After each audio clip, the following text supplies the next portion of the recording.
Hello children, today I am going to discuss with you how to complete a Pythagorean triplet when one of its number is given to us.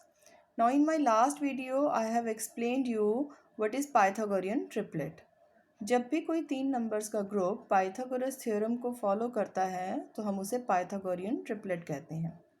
अब Pythagorean triplet का एक general form है जिसमें उसके एक member को हम 2m से रिप्रेजेंट करते हैं, उसके सेकंड मेंबर को m² - 1 से रिप्रेजेंट करते हैं और उसके थर्ड मेंबर को हम m² + 1 से रिप्रेजेंट करते हैं। ये जनरल फॉर्म है, आप इसे एक फॉर्मूला की तरह याद कर सकते हैं। नाउ मैं आपको ये सारी चीज़ें एक्सप्लेन करके दिखाती हूँ क्वेश्चंस के थ्रू।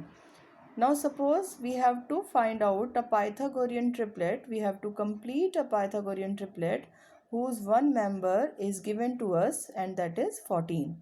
आज हम जो क्वेश्चंस डिस्कस कर रहे हैं उसमें जो नंबर्स आपको गिवन होंगे वो सब इवन नंबर्स होंगे, जैसे यहाँ 14 गिवन है। अब देखिए जो हमें नंबर गिवन है यानी कि जो इवन नंबर गिवन है उसे हम उसके एक मेंबर के इक्वल मान लेते हैं, दैट इज़ 2m। अब ये एक इक्वेशन है, जब भी किसी इक्वेशन में इक्वल टू के साइन के लेफ्ट हैंड साइड पे कुछ हो और राइट हैंड साइड पर कुछ होता है तो हम उसमें ट्रांसपोजिशन कर सकते हैं। तो हमें यहाँ पे m की वैल्यूज़ को सर्च करने के लिए इस 2 को यहाँ से ट्रांसपोज करना है। अब यहाँ पे 2 और m आपस में मल्टीप्लाई हो रहे हैं तो इसलिए ये 2 यहाँ से जब ट्रांसपोज होगा so on the other side it will be divided.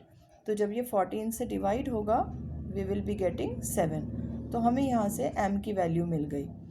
अब सेकंड मेंबर फाइंड आउट करने के लिए m की इस वैल्यू को हम m² - 1 में पुट कर देते हैं। m² - 1 में वैल्यू को सब्स्टिट्यूट करने का मतलब है जहाँ जहाँ हमें m नज़र आता है उस प्लेस पर हमें सिर्फ 7 को यूज़ कर लेना है। जैसे यहाँ m है तो m की प्लेस पर हमने 7 को पुट कर दिया। 7² means 49, 49 - 1 we will be getting 48।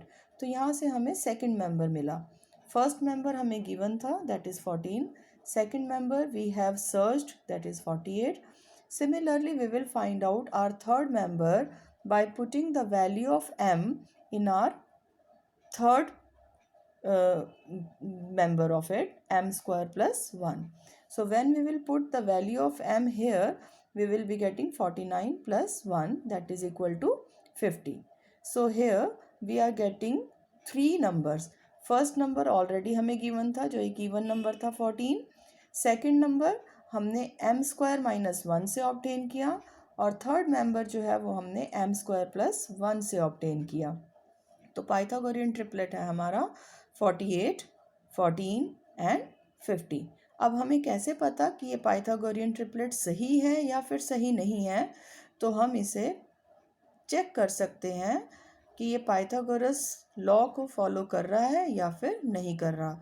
जो मैंने आपको कल वाले वीडियो में भी एक्सप्लेन किया था कि हम इन 3 नंबर्स में से किसी एक को a ले लेते हैं, एक को b ले लेते हैं और एक नंबर को c ले लेते हैं।